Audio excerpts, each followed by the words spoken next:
everybody, and thank you for tuning back, and thank you for all the subscribers so far, and all the viewers. So this is Father's Day today, and we're in my office at the moment because it's too hot out there. So what we decided to do for this video is doing a segment in breeding. To me, breeding is the most important part of the sport. If you don't know how to breed or reproduce certain lines of family of pigeons, you'll never be successful. You'll be successful 1 or 2 years, but to keep at the top, you must get the breeding down to a science. So what I'm going to do today, I made a chart. I try and make these videos as simple as I can for everybody, so everybody can understand it, hopefully. And if you have any questions, ask me. But for this video, I'm going to use a pigeon, Black Rhino, actually. I'm going to use him for this video to show you how I breed. This is Black Rhino. I'm going to use him as an example for breeding. As you can see, I was wrong. I said he was a 600-mile combine winner. He's a 500-mile combine winner. And I like to show people, not just say it, but prove it. And this is the result when he flew the 500-mile race. And there was a huge trophy for this. He won the combine, the Camille combine. And his band number is 069. And yeah, he won it. Won a huge trophy, and he won as a young bird too. But the interesting part about it is I'm using this guy, like I say, as to show you the genetics and how I breed. This one here, his band number is number 70, and he's his nestmate to 69, and he topped the combine the same year against 40 lofts, 613 pigeons, and if you can see over here, then it's a who's who in this combine. Top breeders, top flyers in the country flying this Camille combine on the Norco concourse. And anyway, these birds are proven brothers, two nest brothers. And that year they only flew up to a yearling, and that's what they did. Now, this is the kind of pigeon that I want to introduce to when I put into my family of pigeons. The reason why is because this bird is full brother on a 200-mile, 1,700 yards. I look at the speeds, I look at that against 613, 40 lofts. Over here, this guy, he flew the 500-mile, 225. You got to remember, the further these birds go, the quality counts, not the numbers. And again, against the top flies all around the country and distance. And the speeds he did it. He did it over 1,300 yards. He flew for 11 hours non-stop on the day. There was only 22 birds on the day. He flew on the day, doing over 1,300 yards. That's basically 10 and a half, 11 hours flying non-stop in the heat of 90 degrees. That's the birds I look for to breed out of and to cross into my farm.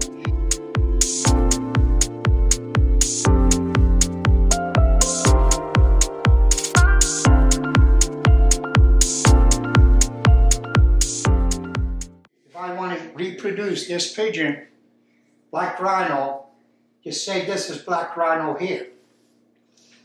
Now I've got him paired up to a super hen. That's the hen, the red. And that's Black Rhino. When I put them together, I breed a hen, 2 youngsters, as many as possible, 4 to 5, 6 youngsters. I pick out the very best hen, meaning that if I can get them out to races or whatever, then I breed them right back, father to son, rhino to the daughter, to the best. When you're breeding like this, you got to be careful. It's got to be perfection. The eggs have got to be right, the babies have got to be right, meaning a small one or a big one, whatever. They got to, balance itself. You got to be kind of very strict when you're breeding like this. And then when you bred the daughter back to the father, now their best youngster over here, same principle as you use out of the direct daughter to son. Over here, you've got 3/4 now, a Black Rhino. Because now you bred them back to the granddaughter, it's a Black Rhino. Now what happens here is that the head side, you've only got half, quarter. You got 3/4 Black Rhino, and now you pick out again the same furry, the best that you can get out of the granddaughter or grandson. Here, you want a granddaughter. The best granddaughter he's got, bang, you bang it right back to him. The Black Rhino again. The 4th generation, you have produced the Black Rhino. Exactly the same bloodlines. This is what you're aiming for. You're reproducing. The mistake that people do, they get lucky with a certain pair, but they can't reproduce them pigeons. The birds get old, they've lost the bloodlines, but this is how you keep on reproducing a bird like him. You see it? His daughter, his granddaughter, his great-granddaughter, daughter or son is him. This is why you keep on keeping your blood pure. This is how genetics work.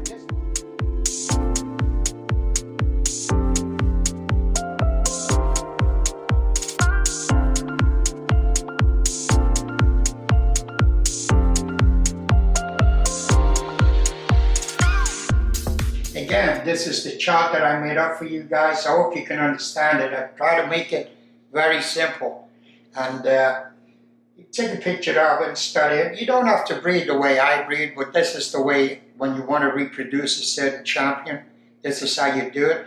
The Jansen brothers, the Van Loons, they're all the so-called secrets, how to keep them on top.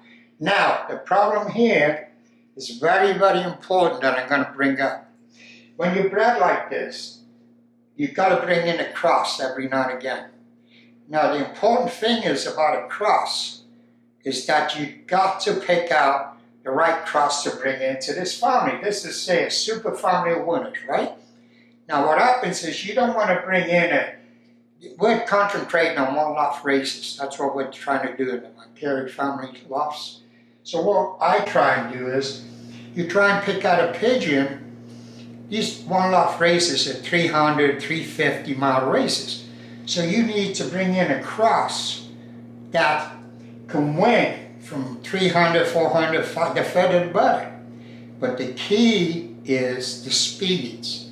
You want a pigeon like this that won a 500 mile race that can do it in 1300 or above. A pigeon that won a 600 mile or 400, 500 mile race and wins it the next day. Yeah, good pigeons, but I would never bring them in as a cross. In other words, I don't want to slow my family down by bringing in a 400 or 500 mile bird that took 2 days to get home and win. That doesn't, I want a pigeon that flies on the day, that kept of 8, 10, 11 hours, 1,300 yards above this bird kept. That's the birds I'm looking for to cross into this family. Then I will pick out 1 or 2 of my best stands if I brought in a cock, and I will cross that into it. But after 2 years of breeding of that cross, if it ain't hit, it goes right out of the blood. I'll watch it right out. It's got to do better or just as good as my own blood. Otherwise, you're pointless bringing in these 500, 600, 700 mile Belgian national winners. If they haven't, you have to look at them speeds and how long them birds flew, and most importantly, the competition they flew against. You hear a lot of these go, this is a 400 mile win. You look at the sheet, if they have a sheet, and then you see 10 members, 50 pigeons. You know, it's got to fly against competition. Yeah, you might already have 12, 13 members in your club, but they're outstanding flyers. And that's what you're looking for. And this is how you keep your genetics going. This is how you produce pigeons like this every 4th generation. And again, if you're going to bring in a cross, and you do when you breed like this, you must pick the right birds to come into your family. Again, just because he was a great winner, look what he flew against. Most importantly, the speeds he flew against. And then obviously you handle the pigeon too. And you see if it's the right bird to bring in, is it going to hit? But that's how you keep your family and your breeding and your genetics pure.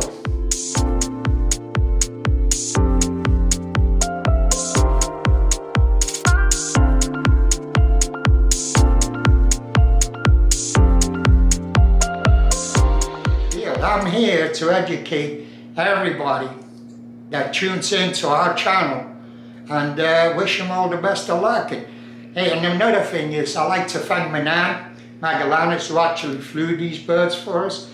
He put on his comment, really nice comment, that I'm his mentor, always been his mentor, and I appreciate that. Thank you, man. And next video will be probably about eye sign. A lot of people are asking me about eye sign, because I've studied eye sign for 50 years, and I believe in eye sign, and the reason I'll explain to you guys why I believe in eye sign is just like genetics over here. We've just a little bit on genetics. This is just touching on it, 10 minutes of genetics and breeding, so we don't want to make it long. This can go on and on and on. Color breeding, eye sign, there's so much out there that if you guys tune in, subscribe, please. And we're not gonna, I don't like to bull, to me it's what I've learned over all the years that I've helped so many people be successful in the sport, and that's what I want you guys to be successful. Don't blame the pigeon, don't blame this, don't blame that. Once you've got this knowledge and apply it, you're gonna be successful. There's no ifs and buts about it. So guys, we did a quick YouTube thing on breeding genetics. And again, this is what I believe in, just trying to help out the people that need help and want to learn about racing pigeons. And stay tuned next tube, I think we'll do eye sign. It depends, but eye sign will probably be the next one. And we got so much feeding, training, there's so much. And keep your comments coming and keep on viewing and subscribe. And, God bless you all and happy fun.